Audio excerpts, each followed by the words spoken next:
Experts say behind the scenes, key parts of the nation's infrastructure system are at a breaking point. The bridge was declared functionally obsolete 23 years ago in 1998. The cost of years of neglect. Since of a federal plan, Georgia's state capital is now embarking on a multi-billion-dollar push to fix its challenges. Who is responsible for the Edenville Dam failure? Now is the time, and I believe we have a real chance to deliver for the American people. We need to build our economy back better by creating millions of good-paying jobs, revitalizing communities that have been left behind, and tackling the climate crisis.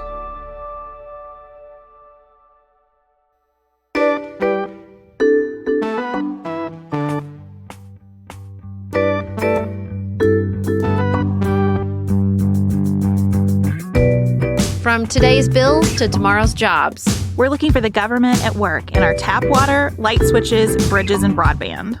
You're listening to Pantsuit Politics Summer Series. Infrastructure in real life.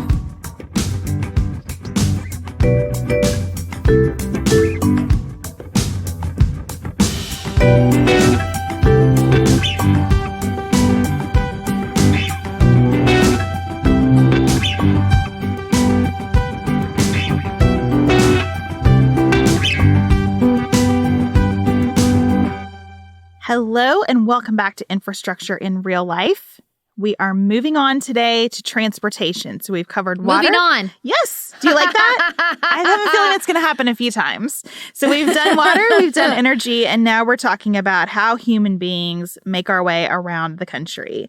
We asked our listeners for some information on their commutes and learned that, as we expected, there is a wide range of transportation happening daily, and a commute doesn't even take into account all the places that we need to be in our lives. And I think when you sit down and really take a minute to consider all the places we need to be in our lives, the challenge of meeting those needs across this big, diverse country start to become evident. And we'll see that as we go through a little bit of history on transportation and then think about where we are and where we need to go.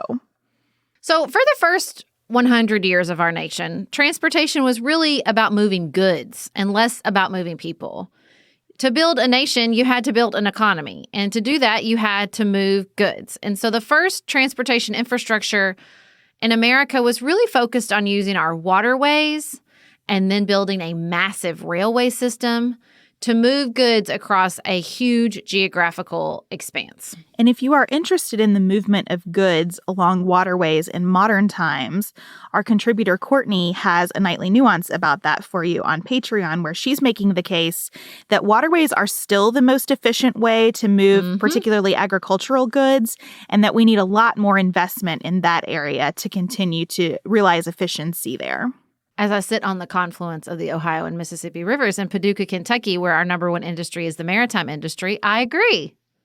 So what we think of currently as our transportation infrastructure, and sometimes the only thing we think about as infrastructure at all, is relatively new.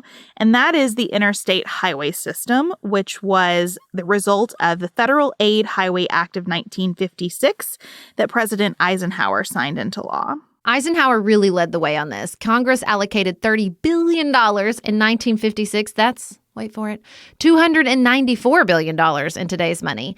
This was to construct 41,000 miles of interstate highway. It was the biggest construction project in U.S. history at that point, and the project was funded by an increase in the gas tax and other taxes. And really, the focus was national security. Eisenhower and many members of Congress saw an interconnected roadway system as vital to our national security. And Eisenhower had seen Germany's Autobahn during World War II, and as a result, made a national highway system one of his top priorities as president. So throughout the late 50s and the 1960s, the work began to develop that interstate highway system and our bridges. We invested an enormous amount in it, and that's where our focus still is today. For average citizens, transportation means thinking about roads and highways and our personal vehicles. Now, in this episode, we want to talk about the state of that highway investment that we made back in the 50s and 60s and what that car-first focus in planning means for our urban areas. And we'll also explore our next phase of transportation infrastructure and what that might look like.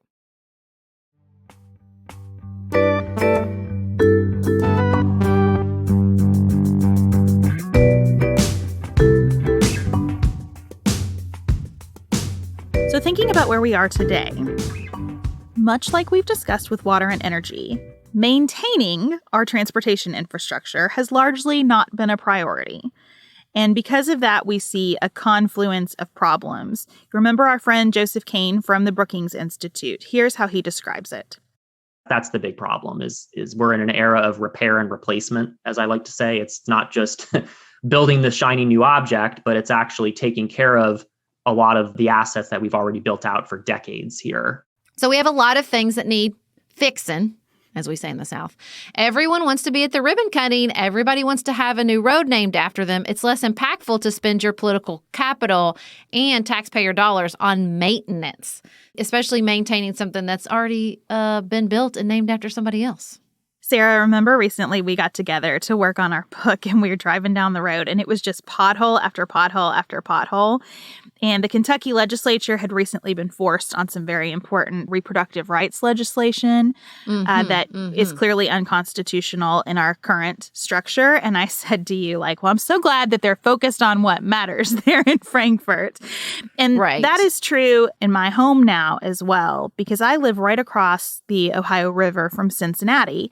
And the connection of northern Kentucky to Cincinnati is critically important, not just for workers who commute every day into the greater Cincinnati area, but also for the movement of goods across the country.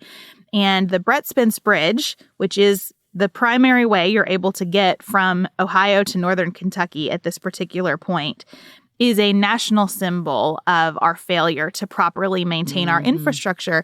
And the cost to this region of that bridge so frequently being in disrepair is enormous.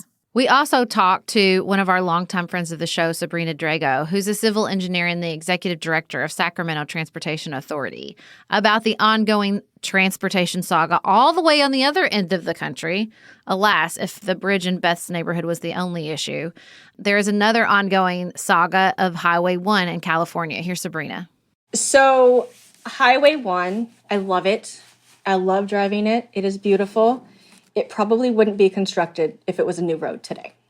We understand a lot more about we call it soil dynamics, the movement of dirt. Climate change has impacted the rainfall in the area as well. So they're dealing with surge. So the ocean is rising along the California coast. But additionally, it's kind of changed the microclimate a bit, and there is a higher precipitation along the coast as well. So the ground is wetter. So the area is prone to landslides. So you have this natural hill, and then you cut this little L shape out of it to build the road. And then you build a wall so that the hill doesn't fall into the road. And then you build a wall underneath the road so that the road doesn't fall into the ocean.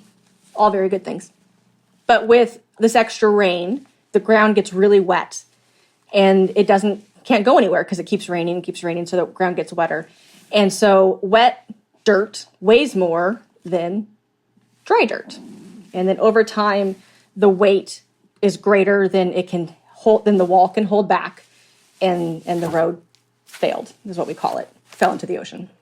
You know, Beth, you and I took a trip down Highway 1 with my dad a couple years ago, and it really is spectacular.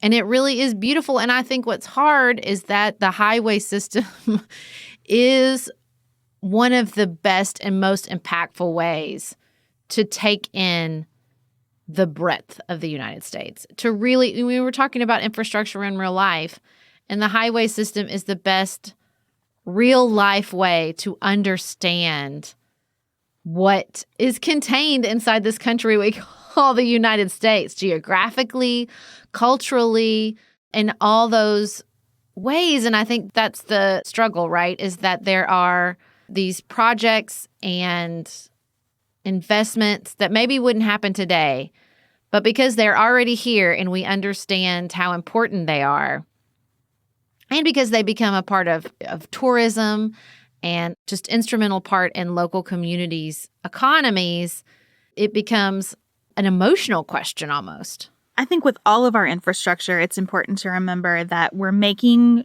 choices, we're prioritizing some things over other things, and those choices are not always scientific, logistical, economically motivated. There is an element of sentimentality. You know, I think about Harkening back to the big thirst about water, the story of water management in Las Vegas and the decision to cut out little fountains in malls and banks, but to keep things like the fountains at the Bellagio, because you have this emotional attachment to them. You have them as an economic proposition, attracting all this tourism. And so you make what seems like a really strange judgment to keep the enormous fountains that are outside instead of having all of the smaller fountains that use less water and are probably easier to maintain. And I think as we look at our highway system, we're going to have some of those same judgments. It is going to be enormously expensive to take care of some of these highways that we wouldn't build today, as Sabrina said. And also, I think we'll probably make that judgment in a lot of cases because those highways are special, because they attract tourism, because they make us want to see parts of our great country. What's hard is we're trying to make those decisions that every time involve an emotional component.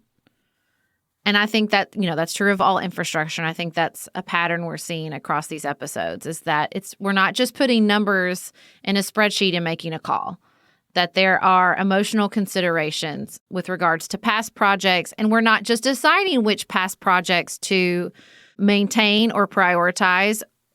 We are also deciding what new projects should be brought into the world. And that process is also not as simple as plugging numbers into a spreadsheet. Sabrina also helped us understand how we can go from these big ideas to actually getting projects off the ground.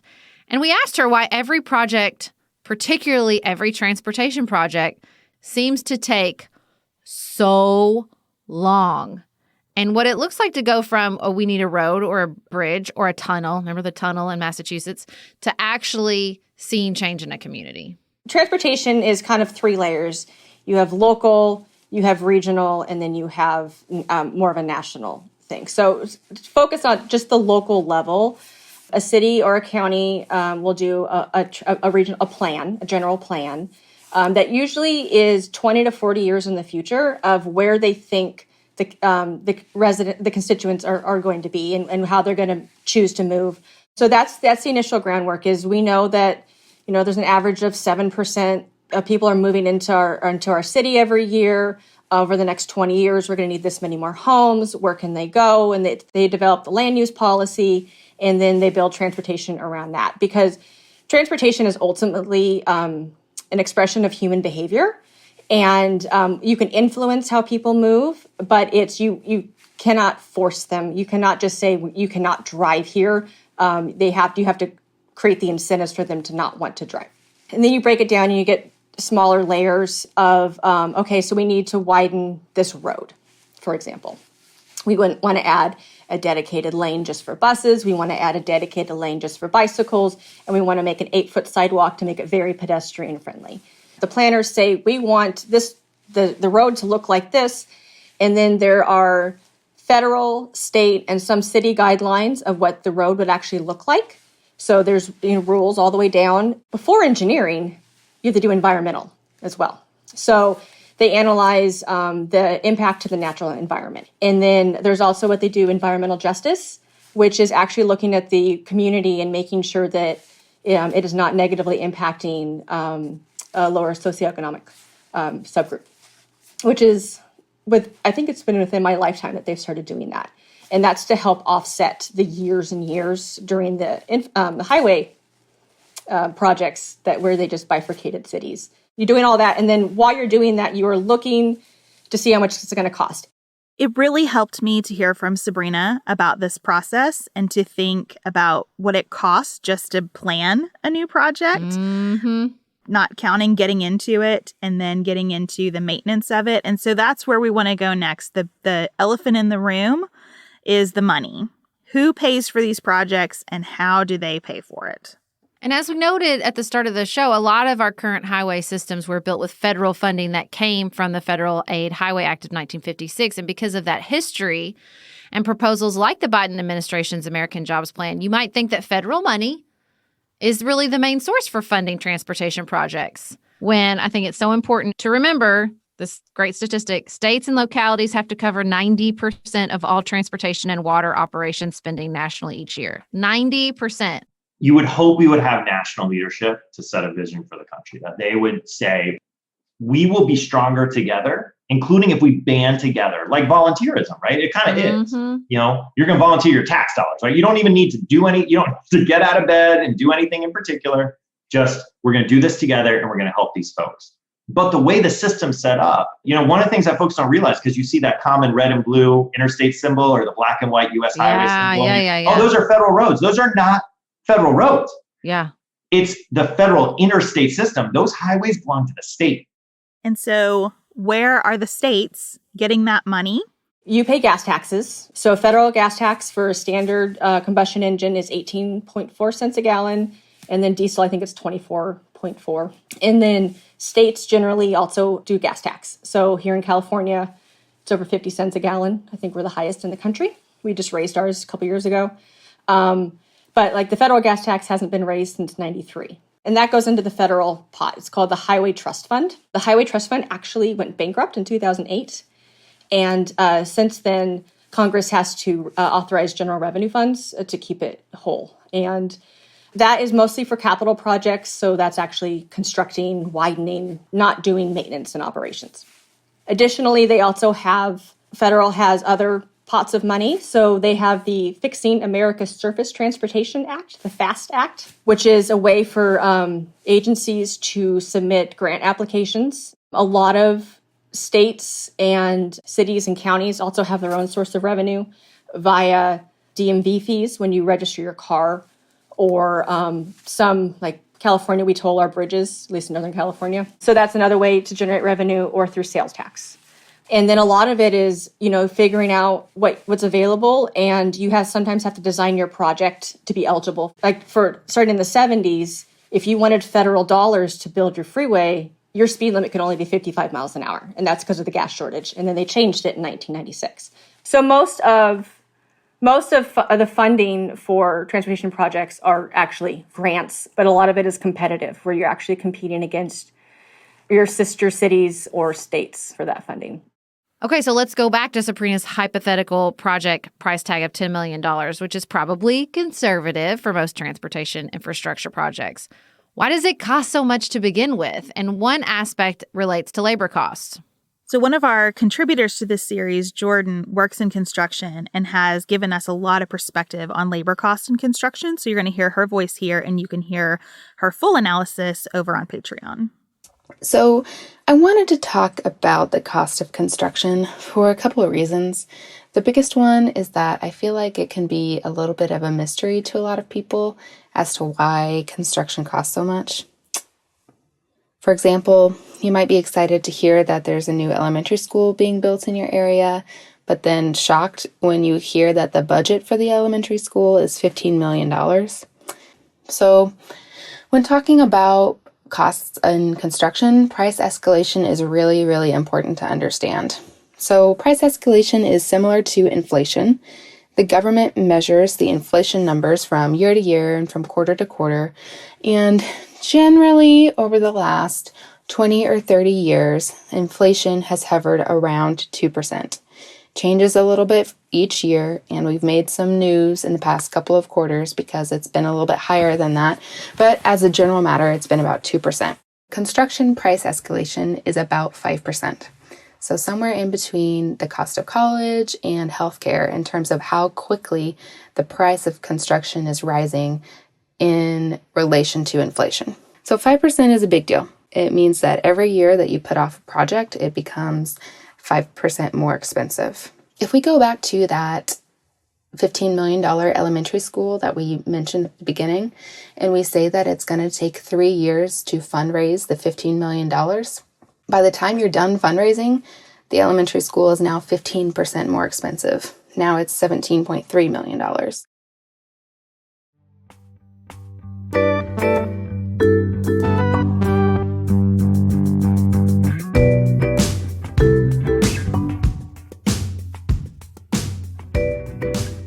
And also, some of these big price tags are just uniquely American, or at least sometimes it seems that way. You know, there's a country like France who is completely unionized, so you really can't blame labor costs, still building subway tracks so much cheaper per mile than we do in the United States. There's two stories being baked into one, and they're different. There are certain projects in the United States that are really expensive relative to our global peers. In particular, projects that involve major tunneling. There's a few reasons for that. Number one is, right, when you dig underground, especially like big old, like super wide tunnels, like you don't know what you're going to hit. So there's already all of a sudden just some like risk and unknown factors there. But also, we don't standardize those projects, which is a wonky way of saying every time we dig a tunnel, we dig it a little bit different in different parts of the country. And I think that's another really important point. It's not just oversight and funding that gets complicated when you have a system that is as big and diverse and decentralized as ours, but it is also the cost, right? It's not the funding, it's the actual cost. When Nebraska is starting from scratch on a project because it can, instead of saying, oh, we've learned so many things from this project here, here, and here, so that we can centralize this process for you, we can build in some efficiencies. And we really don't do that in the United States. And we place a premium on sort of the marketing side of things in the United States. So some of our projects are expensive relative to other countries because of the extras that we include. The Second Avenue subway in New York, which is this new subway on the Upper East Side, is the most expensive subway built in the world in human history per mile. A huge part of the reason it was so expensive, they've also built the nicest subway station. And look, that's nice. Everybody likes a fancy subway station, but is that the right place to spend our money? Especially when the whole point of a subway station is to get out of the subway station and onto your destination. Here's another more functional example. The vast majority of infrastructure projects in the United States are cost competitive with our global peers. The cost for us to widen roads, let's say, what we have figured out is that actually the paving part is extremely cost similar to our peers. But American communities put up, and I understand why, they put up those huge sound barrier walls, right? Yeah. Well, those are mad expensive. Other places don't put them up, right? So what happens? Our highway widening looks more expensive, but it's not actually more expensive. We just are layering more amenities and other things on top of it. So to boil it down, these are not always apples to apples comparisons. We're often like, we got a whole cornucopia of different fruit and we're trying to act like they taste the same, and they just don't. So when we talk about things like sound barriers, that's not wrong. All of our infrastructure is about thinking, how do we want to live? And what do we need to build to support that? And listen, I wish I had sound barriers where I live. I'm not going to lie. So we're not being critical of this. We just want to understand. We specifically want to understand what we're looking at when we think about cost and numbers. And this is where, Sarah, I would just like to put in a little plug for earmarks. I know that earmarks are very controversial, and I have spent a lot of my adult life believing that earmarks lead to the classic waste, fraud, and abuse. But the more we think about infrastructure and these unique needs, community by community, and really the importance of communities making decisions like, actually, we don't need the sound barriers, or here we really do, or that's just what we want. That's what we desire for ourselves here in this space. I think that localized representation in Congress is not only really important so that people have a chance to advocate for the dollars they need to bring back to their communities for these projects, but also, very congruent with the constitutional design. I think it's compelling to remember that the main power ascribed to Congress in the Constitution is the power of spending money. And right alongside that, we designed this district by district representation. And so I get a lot more comfortable when I think about earmarks as we get into this series and consider how project by project, different parts of the United States probably would prioritize really different things.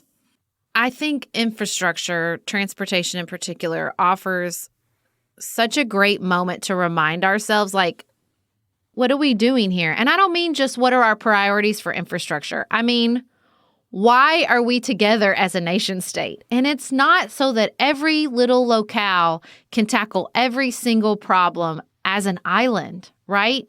There is strength in coming together and helping each other solve each other's problems. There's a strength in pooling our money and helping places that might not have the financial resources. There's a strength in other areas of the country and their economies and their industries, helping those parts of the country solve those problems, right? And I just think, it's just an important reminder that as siloed as we can become, as polarized as we can become in the United States, that there are things that knit us together, actual physical things like the interstate highway system and the broader prioritization and value system that props up that physical system, which is that there are some things we will tackle together. There are some things that will be more successful if we approach the problem solving as a nation instead of as each individual community. And the delicate dance that we're always doing is how do we tackle those things together while maintaining space for our local preferences, desires, landscapes? Because I don't think that a lot of Americans want to see such a standardized method of constructing roads, bridges, subways, rail, that the country starts to feel like one big blob. I complain about that when I travel, right? If I pull up to a shopping center that looks like everywhere America, I'm kind of bummed about it. At the same time, I want the reliability of the highway system. So we're like balancing all of these factors. And I think a certain amount of cost inefficiency just has to be baked in because we value those local differences along with the reliability and the imperative of having a national identity that we share some of this cost together. And so we're spending a lot of time thinking about community priorities, state priorities, national priorities, and shifting our thinking to a more collective framework, right? I think that's really important when we talk about infrastructure. But it's not just as communities that we need to shift our thinking. Over and over again throughout this series, we're talking about the impact of infrastructure in real life. And we're talking about how we think about it as individuals, not just communities, states, nations. And a huge part of that, particularly with transportation infrastructure, is remembering that we're paying for it personally. And we don't just mean tax dollars and we don't just mean gas tax. These priorities that we're making, they don't just impact communities, that they impact us as individuals, even if the incentives and the costs are hidden from us. The majority of Americans live in the suburbs. The majority of Americans live in single-family homes. So put that kind of image in your head. You step outside your door or your garage door, right, every morning. Do you really have a choice in how you get around? Probably not. And especially if you care about time in any way. So you get in a car, right? And we know almost every single car right now runs on gas. And we know you just got to look at tailpipes, especially when you're sitting in traffic, especially on a colder day, and you just see all that smog coming out. And all of us know now what that is. It doesn't just make you cough. It's absolutely ruining our planet for our kids and the generations to follow, to say nothing of every other living thing we share the planet with. And the reality is you don't really pay a cost for that pollution. Right. It's free. It's more than free. It's actually almost, again, to use a kind of wonky word, but incentivized. And what I mean by that is the market tells you, you know what, go buy that single family home. No one sent you a bill for that road right outside your house. Right? You do pay it by your property taxes, by the way, but it's not like a bill for you, right? You don't feel it that way. And then we have all these other kind of hidden costs, but the hidden costs are actually elements that don't tell people the right thing to do for the environment. So that's what the idea of internalizing these costs means, is we've got to start telling people, look, I love, to be clear, I love not just the country, I love America. I love our kind of, generally speaking, libertarian approach, that, hey, as long as you're not hurting anyone else, you can kind of do what you want. Here's the problem is we are hurting ourselves. Right. And those around us. And we're not saying that signal. So in the future, it's, hey, if you got enough money, you want to have some mansion where you're many miles away from everywhere you need to go. And you got money to put, whether it's gas or frankly, just electricity in your car, that's fine. You can do that. But folks need to better understand that, hey, you living out there, there's a lot of stormwater that comes off those roads and all those parking lots. And it's toxic. I mean, it pushes the water utility to do a whole lot more filtering so we don't poison all the beautiful animals in the water, right? And then of course, right now, while we're running on gas, we're polluting the air. There's a lot of challenges here. So we've got to start telling folks, look, you were kind of sold a bill of goods in the early 20th century. This is the first suburbs that this is going to be okay. But we know more now, and it's not totally okay. So it's not that we have to outlaw anything. It's just, we've got to start. In America, we work off money, right? That's Right. our currency. So that's our common language. So we got to start telling people what things cost. What I really love about that too is there's a cost not just financially, there's a cost not just environmentally, but I love the thing he says at the very beginning, which is you don't really have a choice for how to get around. And that's, to me, it's like we've adopted this narrative that I want the freedom to move and that means cars. But I would like the freedom to move in not a car. To me, that's another type of freedom and another type of liberty, and a personal cost that we've all shouldered through this narrative is only having one choice. And I don't mean just I'm a privileged person and I'd like to be able to take a bike or walk. I mean that for those in poverty, one of the biggest risk factors is mechanical problems or not having a car, and that their lives and their options are limited because we have said freedom means a car, but really what we mean is we're limiting you to the only way to get freedom is through a car. And I think that's another personal cost that we've sort of adopted without realizing that that is a limitation as much as it is a freedom. I feel such a tension about any conversation about the suburbs because I live in the suburbs and I love living in the suburbs. I can't overstate how much I love where I live. I love the environment that my kids have in our neighborhood. And so for a while, when I was kind of looking at the impact of suburban living, I started to feel really guilty. I started to feel like, oh, maybe we should move to a city. A lot of this is really environmentally problematic and it is seriously expensive. And now I'm just trying to take it all in and realize, number one, there are trade-offs with every decision about where and how people live. And number two, we have built out a lot of suburbs across the country. So it's a little bit like those highways. We've put some infrastructure in place that we might not do again today with what we know now. And it's there. And so we have to make choices about how we adapt it and how we preserve it. And so I'm thinking a lot about how can the suburbs meet some of these challenges more uniquely. And I do think there are some really interesting transportation opportunities beyond just sort of drive your car to a parking lot and hop on a bus to get into the city.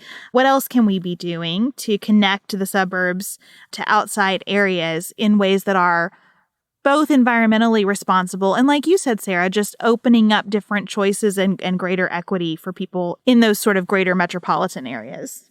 And I think we have to stop hiding the cost of the suburbs, right? I think that's the other part of it is no one's saying tear down the suburbs. I mean, some people are. But like you said, they're here, but we can most certainly stop incentivizing them in the ways that we have that push that cost on to other communities. That's not to moralize about the choice to live in a suburb.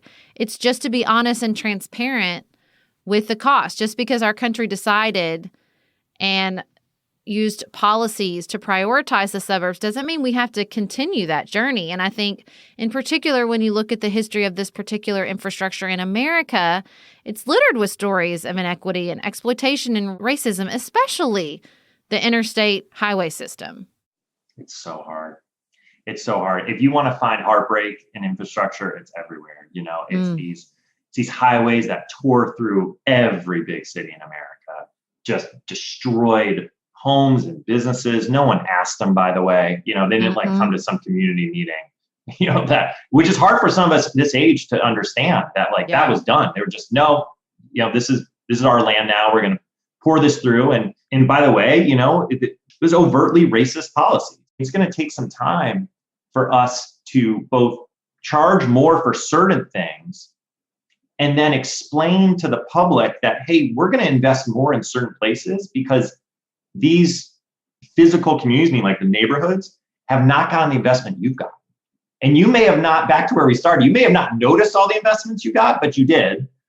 And we're going to have to start prioritizing over here because we are a stronger society. We're a stronger economy when we're a more equal society and a more equal economy. And that's what we've got to do here.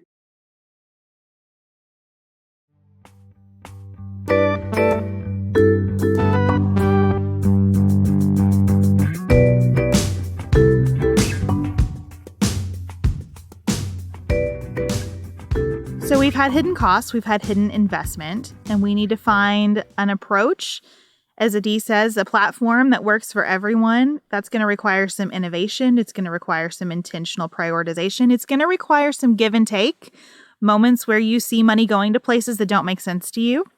I say to myself as much as to anyone else. But with all of these communities and projects that could use investment, that perhaps need investment, how do we know how to get started? Maybe the first step is dramatically expanding our timeline. Infrastructure is, as I like to say, a generational investment. And so when you build something or maintain something, you're not just talking over the next 3 to 5 years, as much as that's how we're thinking of the political cycle here in Washington and elsewhere. You're really talking the next 25, 30, 40, maybe even 50 plus years.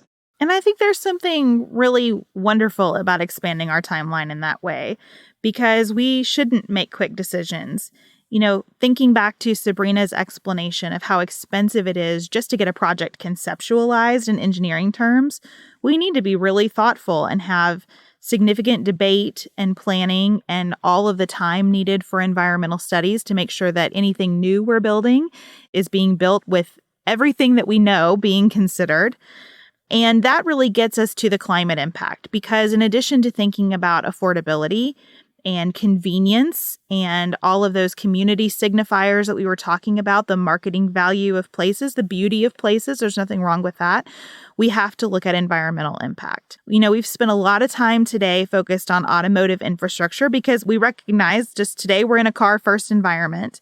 That's where the energy is. But anyone who lives in an area that has seen a lot of construction projects that are car-first construction projects knows that sometimes it feels like all you get from those projects in the end is even more congestion and pollution. And also, even the automotive infrastructure is just a cog in the wheel. Freight travel has grown 3 times faster than our overall population from 1990 to 2018. And transportation is now the largest single greenhouse gas emitting sector, accounting for 28% of natural emissions. We take too many short trips. We take too many long trips. We have too many trucks on the road. This is all a part of the climate impact. So knowing that that's where we are today, that we rely on freight significantly still for movement of goods throughout the country and for movement of people throughout the country, we need to think about investment and how we can change our traditional approach in terms of both what we fund and how we fund it. Building the same things in the same ways that we've done for the past half century plus, going back to the Eisenhower administration of, you know, building a bunch of highways and assuming that everyone's just going to get into a car. I don't think we can make those same assumptions anymore, that we realize nationally and down to an individual level that what people need, they don't need a highway. No one needs a highway. They need to get to work affordably, reliably. They need to get to the hospital safely. They need to pick up their kids in easy ways. And that shouldn't be predicated on car ownership per se. Yet, I think we're finding in terms of the environment, in terms of our safety, in terms of our affordability, it costs a lot of money to own or rent a car or have a car loan, to say nothing of insurance and other costs associated with it. So I think we have to look at our transportation needs in multiple dimensions and evolving dimensions that, yes, you know, for better or worse, cars are going to be part of that, but it's not just cars and it's not just roads and bridges, that it's about pedestrian and bicycle infrastructure. It's about transit improvements, where we know there's a lot of uncertainties right now coming out of the pandemic of what is transit even going to look like, considering a lot of people haven't taken it recently, to the extent that there's private sector innovation here in terms of Uber, Lyft, and other ride sharing options. And we can't forget the rise of e-commerce and our freight movement, that, you know, how we order goods and how we shop has changed radically over the past couple decades. That has a huge impact on our transportation systems. At our port facilities, we think of our rail facilities in terms of our freight rail, our private rail, and also the potential for high-speed rail and passenger rail. I loved that shift, Sarah, from thinking we need a road here to thinking here's where people need to get. You know, here's the goal that we're running at, so that we can at least expand sort of the whiteboard of options that we're considering. Well, and I think the important part is that we spent a lot of time in the last episode talking about how the energy sector is going through a huge transition, and a huge piece of that puzzle is that the automotive industry is going through a huge transition, and that we're looking at big innovations. We're not going to quite, turn a corner and be the Jetsons with our flying cars. I know we're all still very disappointed about that. I personally am very disappointed about that.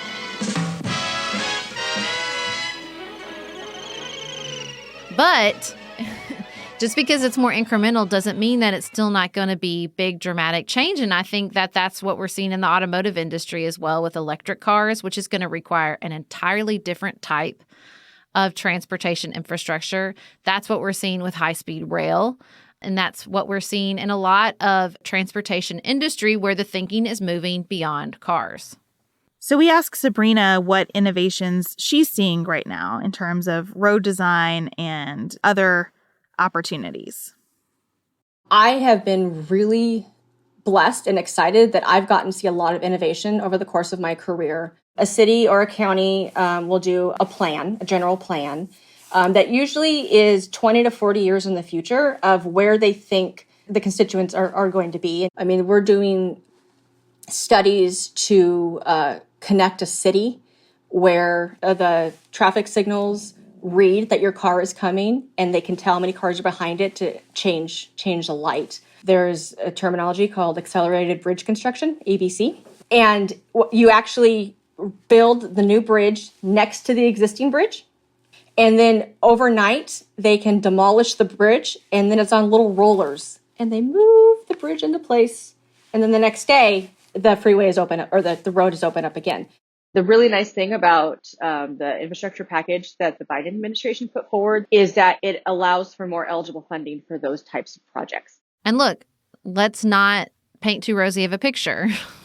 Maintenance is expensive, and so is innovation. And we know, as all of you listen to talk of high-speed trains and self-driving cars, that you are also wondering about the big price tags associated with that, and that's understandable. It's one of those that it's a lot of money, and it's not. It's not going to be this, in 10 years, we're going to completely transform the infrastructure in this country. So we have not done a very good job talking about the importance of maintenance and operations. In regards to transportation, there's the general premise that roads are free. We haven't been able to maintain our infrastructure as it is. Additionally, infrastructure is not intended to be there for 2,000 years. Life cycle of a road, depending on if it's asphalt or concrete, is anywhere from 10 to 40 years. Bridges are usually about 50 years. And that's assuming that you're doing the proper maintenance. Because we have not been able to maintain our transportation network as well as we would have liked over the last 30 years, we have an opportunity to completely rethink it now. And that is as we're repairing our roads, and there are definitely some parts of the country that there still needs to be widenings. They still need to complete the high occupancy vehicle lanes. I mean, that absolutely is a true statement. I mean, but alongside of it, we need to be planning for, okay, what do we want? How do we want people to travel in the next 20 years? And that's creating kind of a microcosm of let's invest in local grocery stores and local childcare and local hair salons where people can walk or ride their bikes. Let's, connect people that are commuting. Let's create a really good, what we call a bus rapid transit system, which is an express bus. There's only a couple of stops along the way. And then you have to run it where it makes sense. You can't do it every hour on the hour. I might be able to leave work at 4 days a week, but what about my kid having soccer practice at 4:30 on Thursdays and I have to leave an hour early? So do I drive that day? The idea of accessibility, that can people use our transportation systems, not just cars, but transit, walking, bicycling, can they actually access where they need to go? And so there are new, what are called accessibility measures that are coming to the forefront as well. And so there's a lot of promise, I think, in remeasuring and rethinking even what the needs are here. And so it's not like we're starting from ground zero on some of this, but I think it's more, how do we replicate this? How do we scale these new ways of measuring to more places so that it becomes more consistent and it becomes more just what we do in how we assess our needs over time? And I think as we consider all of that money, we also have to build in the fact that there are going to be places where we spend a lot of money and there's what seems like failure. I remember a local project to put in a trolley, and the trolley doesn't go very fast. It doesn't go very far. And it was really, really expensive. And so there's this balance of like how much more money should have been put in that project for people to see its potential versus should the project ever have been done, because from the beginning it was such a risk. It is really hard to innovate in an area where everything you make is enormously expensive, has the potential to be enormously dangerous. You know, there are just so many factors that come to the table around these projects. And again, when we look at that longer timeline, I think it helps us have a little bit more patience for some of those failures and a little bit more patience for experimentation. But if we look back on American history to the moments when we've had prolific generational investment in infrastructure, we can see rewards. We did it in the mid-20th century when we were experiencing huge population growth. Now we have the opposite problem. We don't have a boom in population in the United States. So how do we get everyone on board with this kind of generational change? Here's Adi. We are in a different moment, not just in terms of population, but we know a lot more about the world. We know that we can't just endlessly grow outward. We know that we need to protect the natural environment. So there is actually, though, this perfect moment to say, hey, we need to build differently, not just from the New Deal, but really prior to the New Deal and henceforth until about pretty recent. Like, we need to build differently, and we need to be really strategic with our investments. And because we're growing slower, and this is the way I think we should sell it to the American public, is think of it as putting money away in like your IRA. I want you to put a little bit more money away right now. Here's what I'm going to promise you is that you're going to have more money later. And how infrastructure makes more money later is we actually reduce our cost burden down the road. I think this is an excellent opportunity to think about something that comes up with all infrastructure, but particularly transportation. And I am worried will be a huge part of the conversation because of the shifting population, which is scarcity.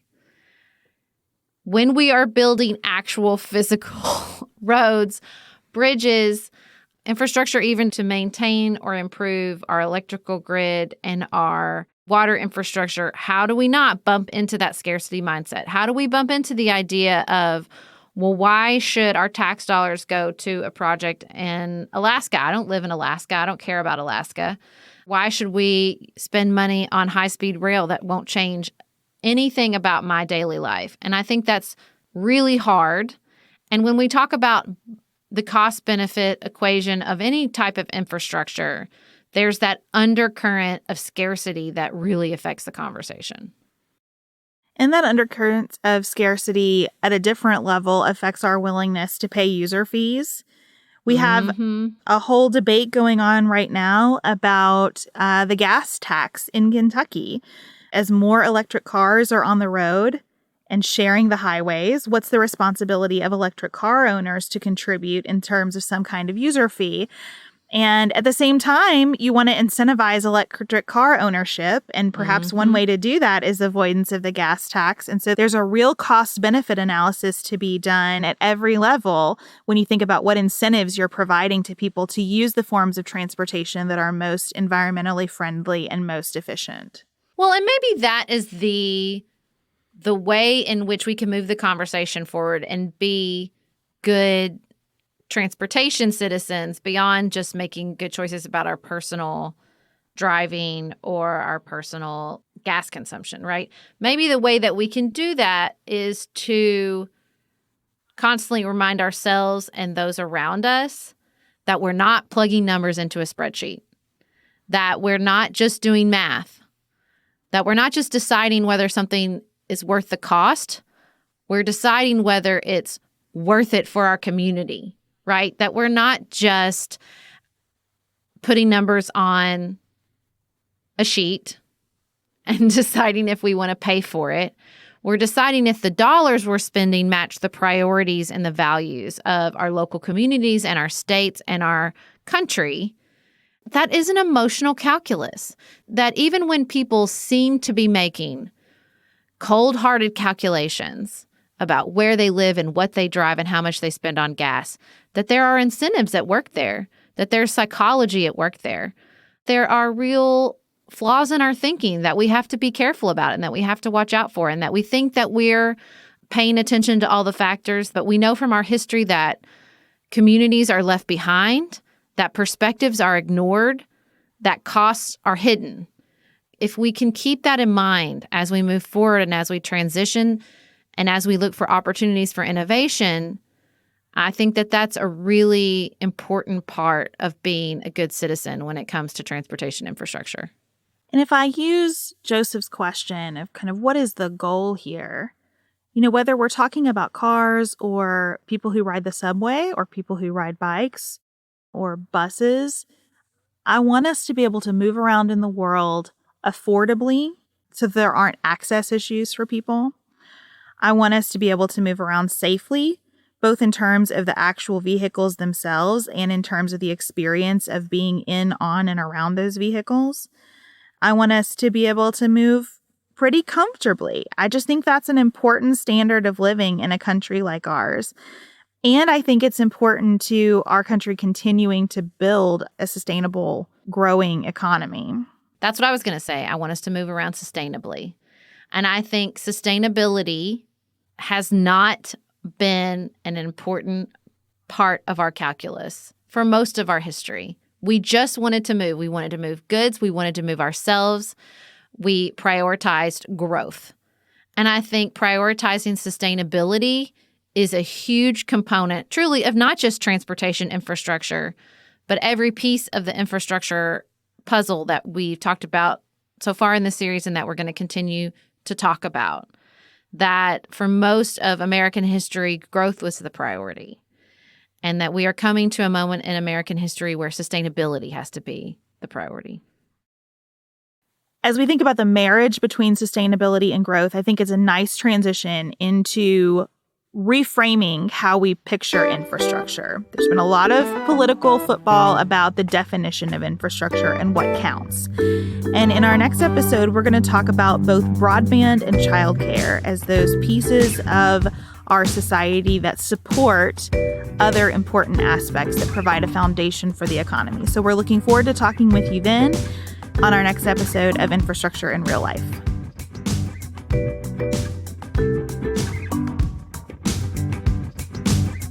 Infrastructure in Real Life was produced by Studio D Podcast Productions. Elise Knapp is our managing director. Megan Hart is our community engagement manager. Special thanks to every expert who spoke to us for this series and our series contributors, Alyssa Maxwell, Monty Lawson, Courtney Verclair, and Jordan Bond. Raid Creative and Kathleen Shannon put together the very cool, groovy graphics for this series. You can purchase a companion book box for the series and join our extra credit book club through Wild Geese Bookshop. Our show is listener-supported. Special thanks to our executive producers, Martha Brunitsky, Linda Daniel, Allie Edwards, Janice Elliott, Sarah Greenup, Julie Haller, Helen Handley, Tiffany Hassler, Barry Kaufman, Molly Kors, The Creeps, Lori Ladow, Lily McClure, David McWilliams, Jared Minson, Emily Neasley, The Presidents, Tawny Peterson, Tracy Putoff, Sarah Ralph, Jeremy Sequoia, Karen True, Amy Whited, Joshua Allen, Morgan McHugh, Nicole Berkless, Paula Bremer, and Tim Miller.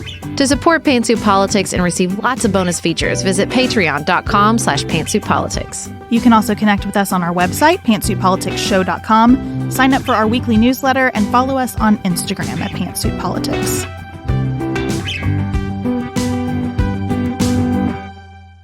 This was a delight. It was we talked a delight about for me, infrastructure. I mean, how weird is that? Not usually a word people use for infrastructure. It's a delight. Yeah. No, but you did great, dude. We get some really bad questions on this stuff. So I bet. Crazy. Well, thank you.